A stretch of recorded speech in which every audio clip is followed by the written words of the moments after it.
Video না live চলছে। আপনারা বলেন তোমাকে মন্দাবাসীর পক্ষ থেকে লাল গোলাপ শুভেচ্ছা। একটু সরে আসুন।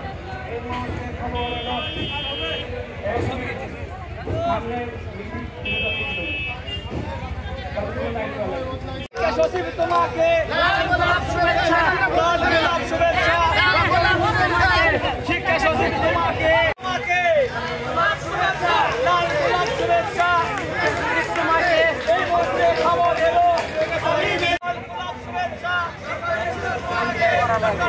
তোমাকে লাল গোলাপ শুভেচ্ছা, এই মুহূর্তে খবর এলো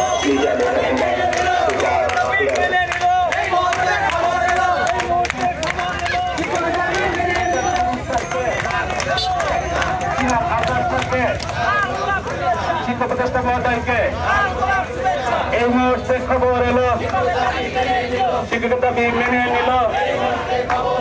এই মুহূর্তে শুভেচ্ছা শিক্ষক সমাজের পক্ষ থেকে, শিক্ষক কর্মচারীর পক্ষ থেকে প্রফেসর ডক্টর ইউনূস স্যারকে এমপিওভুক্ত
মান্দা উপজেলা শিক্ষক কর্মচারীদের পক্ষ থেকে কৃতজ্ঞতা জ্ঞাপন করছি।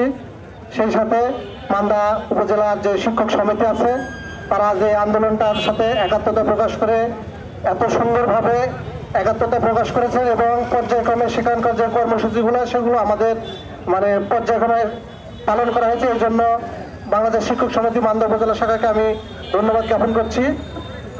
একটি ঐতিহাসিক দিন বাংলাদেশের সকল বেসরকারি শিক্ষক কর্মচারীদের জন্য আজকের দিনটি অবশ্যই ঐতিহাসিক। আপনারা ইতিমধ্যেই জেনেছেন বাংলাদেশের বৃহত্তর পেশাজীবী সংগঠন, পেশাজীবী মানুষ যারা এই বেসরকারি শিক্ষকতার সঙ্গে জড়িত আছে, সেই বেসরকারি শিক্ষক সমাজের দীর্ঘদিনের অবহেলা বঞ্চনার থেকে কিছুটা হলেও আজকে অবসান হয়েছে। আপনারা জানেন ঢাকাতে একজন শিক্ষক আমাদের ভাই তিনি ইন্তেকাল করেছেন।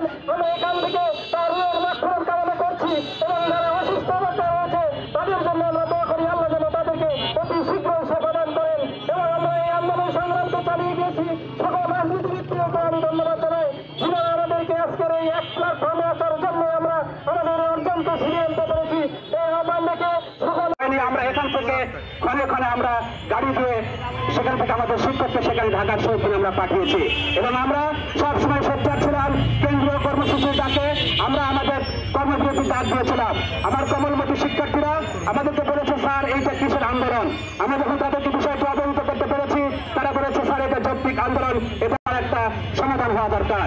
ঢাকায় বিভিন্নভাবে বিভিন্ন ছাত্র সংগঠন, বিভিন্ন ছাত্র সংগঠনের নেতৃবৃন্দ আমাদের এই আন্দোলনে কিন্তু তারা আমাদের একাত্মতা ঘোষণা করেছে এবং সহযোগিতা করেছে। বৃন্দ, আমার মাদ্রাসার সদস্যবৃন্দ এবং আমার সহকারী শিক্ষক কর্মচারী কিন্তু সকলের প্রতি সালাম, আসসালামু আলাইকুম। অন্যান্য জাতি আমি আশা করব আপনারা আগামীকাল থেকে স্ব প্রতিষ্ঠানে ভালো লেখাপড়া শিখাবেন এই আশা ব্যক্ত রেখে আমি আজকের এখানে শেষ করছি।